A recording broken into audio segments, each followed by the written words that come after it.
there should never be someone returning, whether it's a guard or reservist or someone who spent years in the military 100% of the time, that should ever have to worry about employment.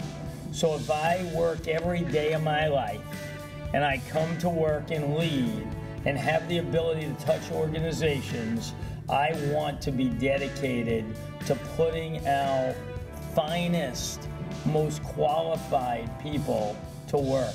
And those are those who already served, who have put their time in.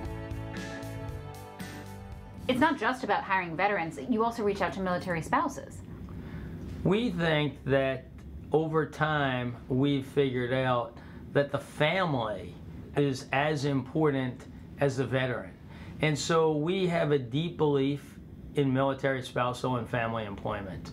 And so when we think about employment, it's not just for the military returning veteran or the member in service, but it's for spouses.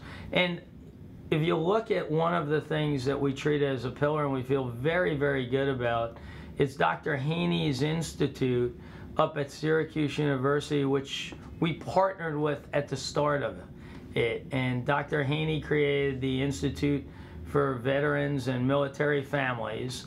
And I really think it's a statement about the whole family, because it's very clear to us that one of the great jugglers of tasks is that partner that stayed home to manage the household while the other partner was away serving the country. Is there a reason that helping military veterans is personal to you? You know, I grew up in a household where I watched 13 uncles and watched every one of them and knew that they had all served. My grandfather, God bless his soul, and my dad, God bless his soul, both served. But the way I always think about it is my grandfather immigrated to this country, and the first thing he did was go to war for this country. And then my dad served and lived off of the GI Bill and wore a government uniform his whole life. So it's hard for me not to look at the military as part of my family. And I often tell people, you know, one of the things that I have a deep regret is that I did not serve. But I do feel very, very kin to it. I grew up with it.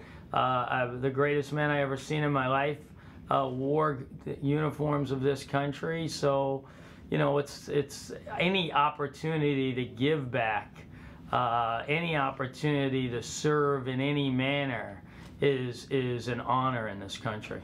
And we have so many service members around the world who are watching this that are going to transition into the civilian workforce, or people who are currently looking for a job that have already left the military. What do you want to tell them about opportunities at First Data? What kind of job openings do you have? What kind of advice would you give them? What we'd love those transitioning out to know is, first, we have a full commitment to hire the military. Not just because it sounds good, but because we have a great belief in military members' training, ability, and the diversity of that workforce and what they can do for us and what we could do for them. Secondly, we have plenty of opportunities to help them grow in terms of our partnerships with universities, whether it's Syracuse University, whether it's the University of Georgia, or whether it's the University of Nebraska.